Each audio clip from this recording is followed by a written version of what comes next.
నమస్కారం. మాజీ ముఖ్యమంత్రి ప్రస్తుత పులివెందుల శాసనసభ్యుడికి మొదటి నుంచి ప్రజాస్వామ్యమన్నా శాసనసభలన్నా న్యాయ వ్యవస్థ అన్నా ఏమాత్రం గౌరవం లేనటువంటి వ్యక్తి, వ్యవస్థల్ని అవహేళన చేసేటువంటి వ్యక్తి. 14లో శాసనసభ్యుడిగా గెలిచి ప్రతిపక్ష నేతగా ఉండి ప్రజలు గెలిపిస్తే శాసనసభను అగౌరవపరుస్తూ శాసనసభను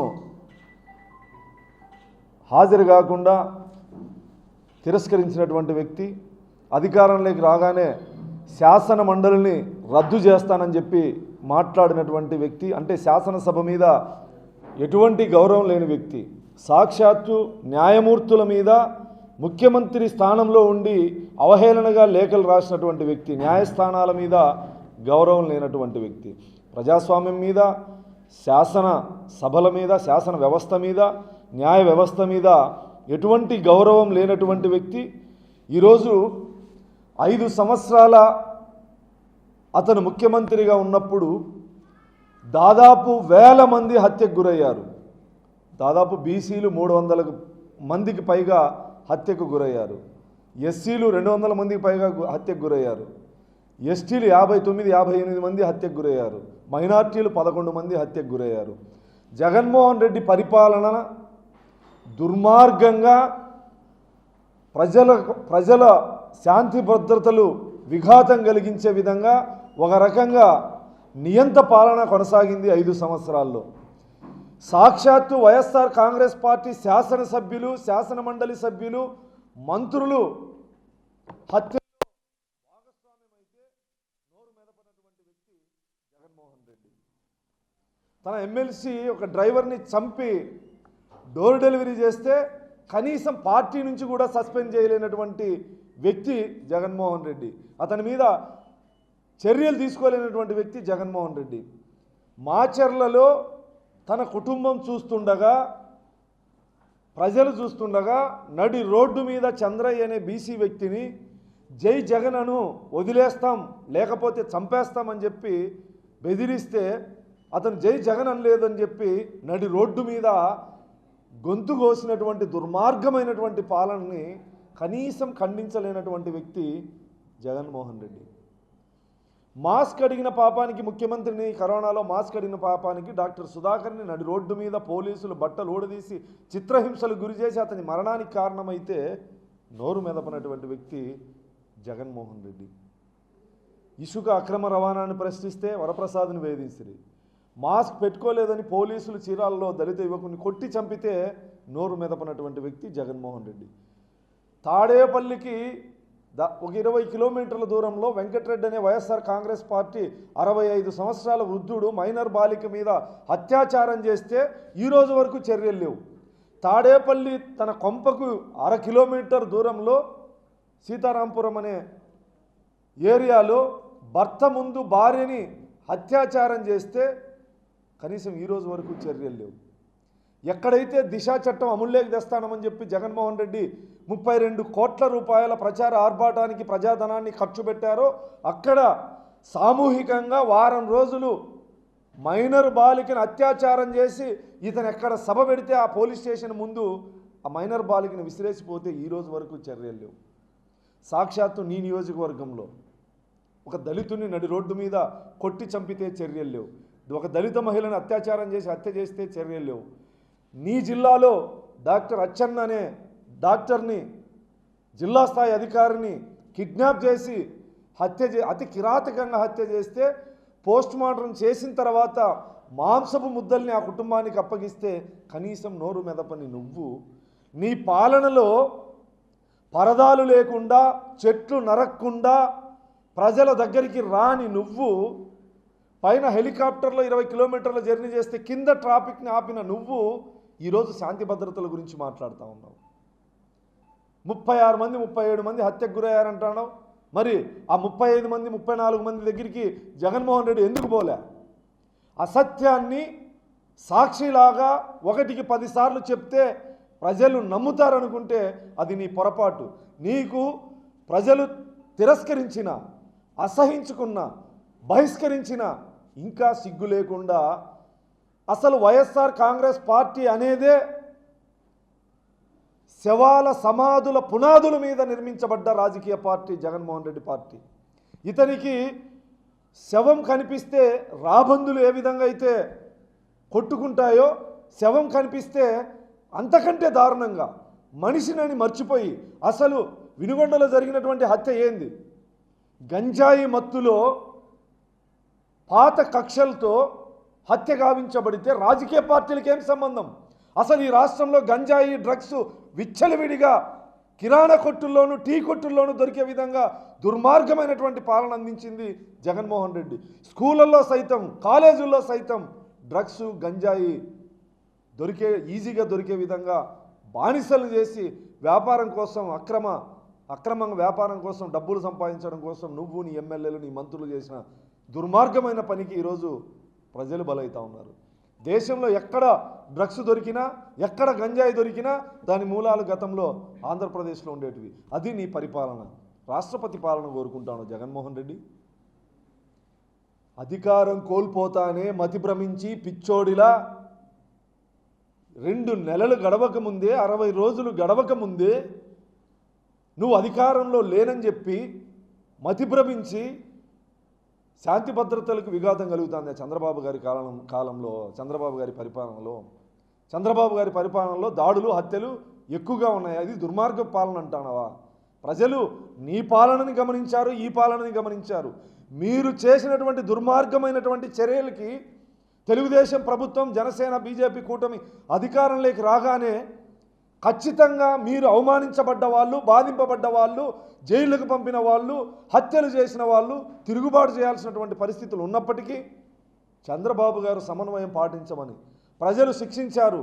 ప్రజలు మనకు అధికారం ఇచ్చారు, జగన్మోహన్ రెడ్డిని శిక్షించారు. ఇంతకంటే పెద్ద శిక్ష వద్దు, సమన్వయం పాటించండి అని చెప్పి శాసనసభ్యులకి, మంత్రులకి, ఎమ్మెల్యేలకి హితబోధ చేసేటువంటి చంద్రబాబు నాయుడు గారు ఎక్కడ దుర్మార్గంగా ఒక దళితుడిని హత్య చేసి శవాన్ని డోర్ డెలివరీ చేస్తే భారతదేశంలో బీహార్లో కూడా జరగలేదు ఇంత దుర్మార్గం.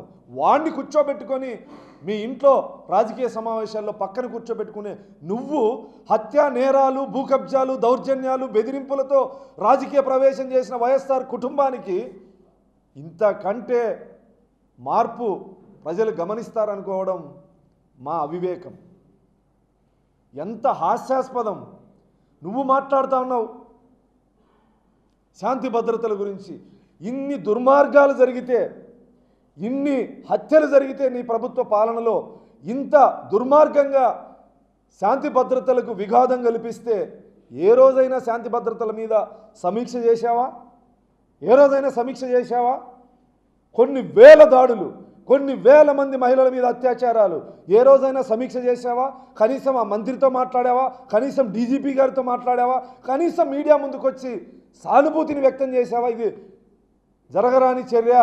నిండు గర్భిణిని రేపల్లె రైల్వే స్టేషన్లో భర్త ముందు అత్యాచారం చేస్తే, పిల్లల ముందు భర్త ముందు అత్యాచారం చేస్తే నోరు మెదపని నువ్వు ఈరోజు రాజకీయ ఉనికి కోసం నువ్వు చేస్తున్నటువంటి రాక్షస క్రీడని ప్రజలందరూ గమనిస్తూ ఉన్నారు. అదే రేపల్లెలో తన అక్కని వేధిస్తూ ఉన్నారని 12 ఏళ్ల బీసీ యువకుడు అమర్నాథ్ అనే వ్యక్తి మందలిస్తే పెట్రోల్ పోసి తగలబెడితే కనీసం మీడియా ముందుకు వచ్చావా? కనీసం ఆ సంఘటనని ఖండించావా? నా మరణానికి కారణం ఫలానా ఎమ్మెల్యే అనుచరులు అని చెప్పి కావలి ఎమ్మెల్యే మీద చనిపోయిన కరుణాకర్ అనే దళిత యువకుడు లెటర్ రాసి చనిపోతే కనీసం నోరు మెదిపావా? కనీసం ఖండించావా? కనీసం మీడియా సమక్షంలోనైనా ఖండించావా? నువ్వు ఈరోజు శాంతి భద్రతల గురించి మాట్లాడుతూ ఉన్నావు. నువ్వు ఈరోజు రాష్ట్రపతి పాలన కోరుకుంటా ఉన్నావు. ధృతరాష్ట్రుడి పాలన, దుర్మార్గుడి పాలన, కళ్ళుండి కబోదిలా పరిపాలించిన నువ్వు, అధికారం నెత్తికెక్కి అహంకారంతో పరిపాలన చేసిన నువ్వు ఈరోజు ప్రజాస్వామ్య పాలన గురించి మాట్లాడుతున్నావు. అసలు అసెంబ్లీని ఎగ్గొట్టడానికి, శాసనసభని అగౌరవపరచడానికి ఢిల్లీ నెపంతో ఏం జరిగిందని చెప్పి రాష్ట్రపతి పాలన డిమాండ్ చేస్తా ఉన్నావు? ఏం జరిగిందని చెప్పి ఢిల్లీలో ధర్నా చేస్తా ఉన్నావు?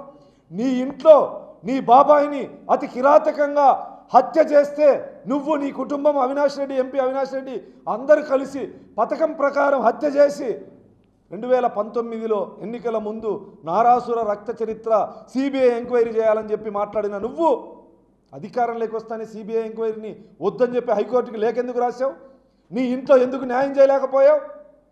నీ చెల్లెలు దేశం మొత్తం, సునీతారెడ్డి గారు దేశం మొత్తం న్యాయం కోసం రోడ్ల మీద పడి తిరుగుతూ ఉంటే ముఖ్యమంత్రి స్థానంలో ఉండి న్యాయం చేయలేని నువ్వు ఈరోజు రాష్ట్రపతి పాలన చంద్రబాబు నాయుడు గారు పరిపాలన గురించి మాట్లాడుతూ ఉన్నావా? ఒక్కసారి 5 సంవత్సరాలని పునఃసమీక్షించు జగన్మోహన్ రెడ్డి. నీ దుర్మార్గమైనటువంటి పాలన, నీ చేతగాని పాలన, శాంతి భద్రతలకు విఘాతం కలిగించే విధంగా, లా అండ్ ఆర్డర్ లేనటువంటి పరిస్థితి, అసలు వ్యవస్థను నిర్వీర్యం చేసిన ఒక నియంతవి నువ్వు ప్రజాస్వామ్యం గురించి మాట్లాడుతున్నావా? నువ్వు రాజ్యాంగం గురించి మాట్లాడుతున్నావా? నువ్వు రాష్ట్రపతి పాలన గురించి మాట్లాడుతున్నావా? అధికారం కోల్పోతానే కనీసం 60 రోజులు కూడా ఓపిక పట్టలేని నువ్వు అసత్యాలు, అబద్ధాలు, సాక్షిలో నీ నోటి నుంచి వచ్చింది అక్కడికి హత్య జరిగింది, రషీద్ అనే యువకుడిని చంపేశారు, అతని ప్రత్యర్థులు, ఏ రాజకీయ పార్టీకి సంబంధం లేదు. అసలు ఆ కుటుంబాన్ని పరామర్శించే విధానం ఏంటి జగన్మోహన్ రెడ్డి?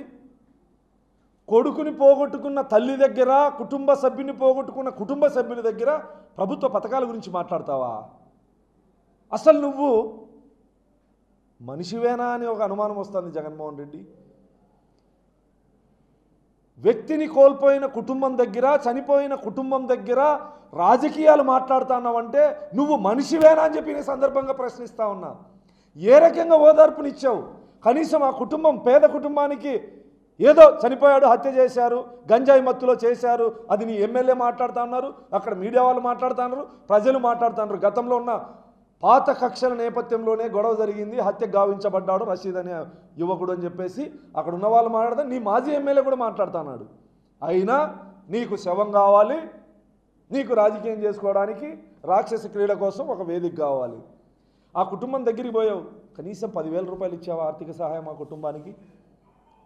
₹1 ఇచ్చావా ఆ కుటుంబానికి? నీ మీడియా షో కోసం, నీ రాజకీయ ఉనికి కోసం ఆ శవాన్ని అడ్డం పెట్టుకోవడం తప్ప ఆ కుటుంబానికి నీ రాక వల్ల ఒరిగిందేంటి? నేను తీసుకెళ్ళా తెలుగుదేశం పార్టీ ఎస్సీసీఎల్ రాష్ట్ర అధ్యక్షుడిగా, చంద్రబాబు నాయుడు గారు మాజీ ముఖ్యమంత్రిగా, తెలుగుదేశం పార్టీ అధ్యక్షుడిగా, నారా లోకేష్ గారు ప్రధాన కార్యదర్శిగా, నువ్వు చంపించిన, నీ ఎమ్మెల్సీతో చంపించిన కుటుంబానికి బాసటగా నిలబడి 5 లక్షల రూపాయలు నేను తీసుకెళ్ళా. నీ ఎమ్మెల్యే ఇచ్చి ఆ కుటుంబానికి తీసుకెళ్ళి చంద్రబాబు నాయుడు గారు ఇస్తే, నీ ఎమ్మెల్యే వల్ల ఆత్మహత్య చేసుకున్న కుటుంబానికి 30 లక్షల రూపాయలు నారా లోకేష్ గారు వచ్చి తాకట్లో ఉన్న ఇంటిని విడదీసి ఆ కుటుంబ సభ్యులకి ఆర్థిక భరోసా కల్పిస్తూ సహకరించడం జరిగింది. రేపల్లె రైల్వే స్టేషన్లో అత్యాచారానికి గురైతే నిండు గర్భిణి ఒంగోలు హాస్పిటల్లో పరామర్శించి ఆ కుటుంబ సభ్యులకి చంద్రబాబు నాయుడు గారు 2 లక్షల రూపాయలు ఇస్తే ఆ 2 లక్షల రూపాయలు నేను తీసుకెళ్ళి ఆ కుటుంబానికి ఇచ్చా. నువ్వేమిచ్చావు? పార్టీ అధ్యక్షుడిగా, మాజీ ముఖ్యమంత్రిగా, పులివెందుల శాసనసభ్యుడిగా ఆ కుటుంబానికి ఏమిచ్చావు? కేవలం నీ రాజకీయ ఉనికి కోసం, కేవలం నీ ప్రస్థానాన్ని మొదలు పెట్టాలి, చంద్రబాబు నాయుడు గారిని ప్రజల్లో చులకన చేయాలి, చంద్రబాబు నాయుడు గారి ప్రభుత్వం మీద అప్రదిష్ట పాలు చేయాలి, బురద జల్లాలి. ఇది తప్ప నీ రాక వల్ల ఆ కుటుంబానికి ఒరిగిందేముంది? గంజాయి మత్తులో జరిగినటువంటి హత్యను కూడా రాజకీయ హత్యగా ప్రేరేపిస్తూ ఇంతటి దుర్మార్గంగా వ్యవహరిస్తున్న నీకు, ఇంతటి దుర్మార్గంగా కనీసం ప్రజలు తిరస్కరించి 2 మాసాలు కూడా కాలే, ప్రజలు బహిష్కరించి, ప్రజలు నువ్వు వద్దు అని చెప్పి అసహించుకొని 2 నెలలు కాకముందే నీ రాక్షస క్రీడ. గతంలో తమరు బయటికి రావాలంటే ఎంత ఘోరాలు, నేరాలు జరిగినా బయటికి రాని నువ్వు ఒకవేళ వస్తే కొన్ని వందల సంవత్సరాల నుంచి సంవత్సరాల తరబడి 30 ఏళ్ళ 40 ఏళ్ళ చెట్లను నరికేయాలి, ప్రజలు చూడకుండా పరదాలు కట్టాలి, హెలికాప్టర్లో పైన పోతే కింద ట్రాఫిక్ని బంద్ చేయాలి. ఇంత అధికార మదంతో ఉన్న నువ్వు ఒక గంజాయి మత్తులో హత్య జరిగితే బెంగళూరు నుంచి హుటాహుటిన వచ్చి ఆ కుటుంబం దగ్గరికి పోయి నీచ రాజకీయాలు చేయడానికి వేదికగా దాన్ని వాడుకున్నావు తప్ప ఆ కుటుంబానికి కానీ నీ వల్ల ఒరిగిందేమని చెప్పి జగన్మోహన్ రెడ్డిని ఈ సందర్భంగా నేను ప్రశ్నిస్తా ఉన్నా. ప్రక్షాళన నీ ఇంటి నుంచి మొదలుపెట్టు. ప్రక్షాళన నీ నీచ హత్య రాజకీయాలకు వేదికైన పులివెందల ఇంటి నుంచి ప్రక్షాళన చేయి. వివేకానంద రెడ్డిని హత్య చేసిన వాళ్ళని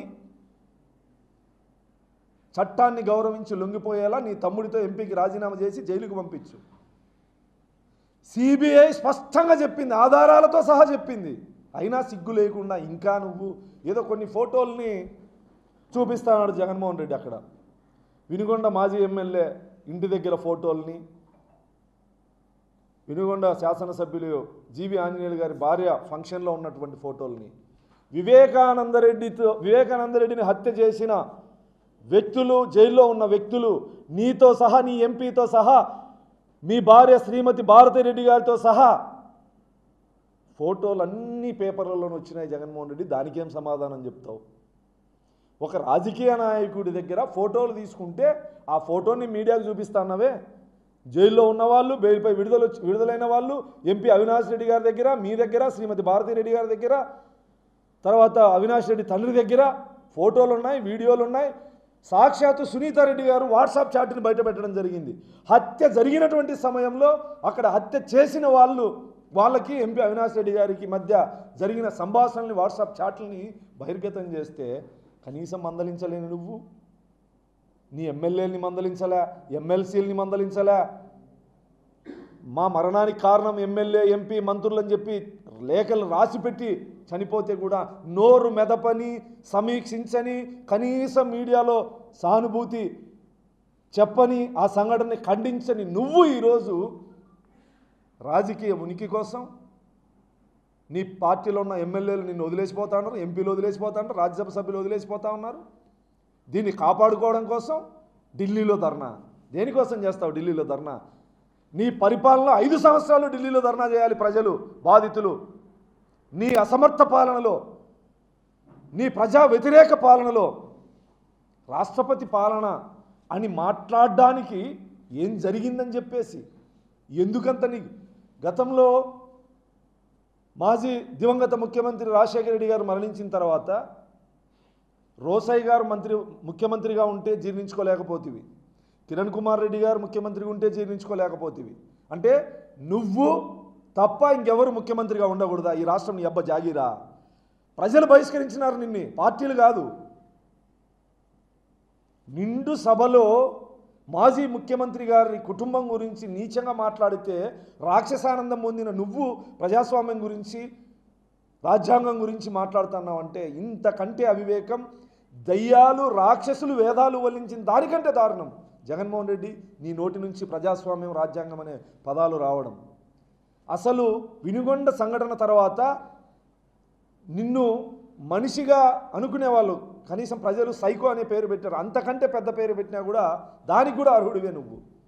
కుటుంబం చనిపోయి బాధల్లో వాళ్ళు ఉంటే ప్రభుత్వ పథకాల గురించి మాట్లాడుతున్నావు అంటే నీకంటే నీచుడు ఎవరైనా ఈ భూమి మీద ఉంటారా జగన్మోహన్ రెడ్డి? చనిపోయిన కుటుంబం దగ్గర వ్యవహరించే వ్యవహారం ఇది.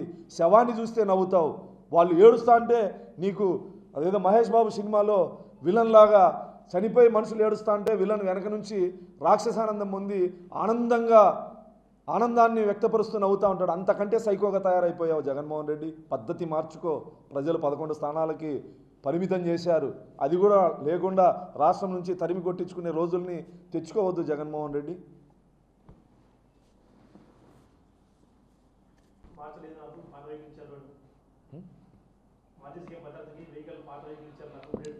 మాజీ సీఎం కిరణ్ కుమార్ రెడ్డి గారికి మాజీ సీఎంలకి అంతా ఎంత భద్రత ఉందో అంతే భద్రత ఉంది. ఆయన ప్రతిపక్ష నేత కాదు, శాసనసభ్యుడు. ఇంకా నాకంటే ఎక్కువ భద్రతే ఉంటుంది.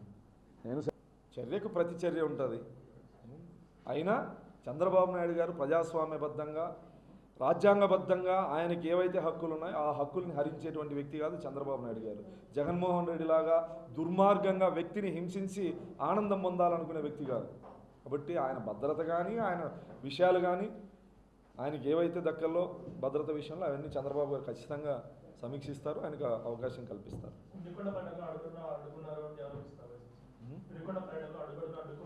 వినుగొండ పర్యటనలో అడుగడుగున అడ్డుకోలే.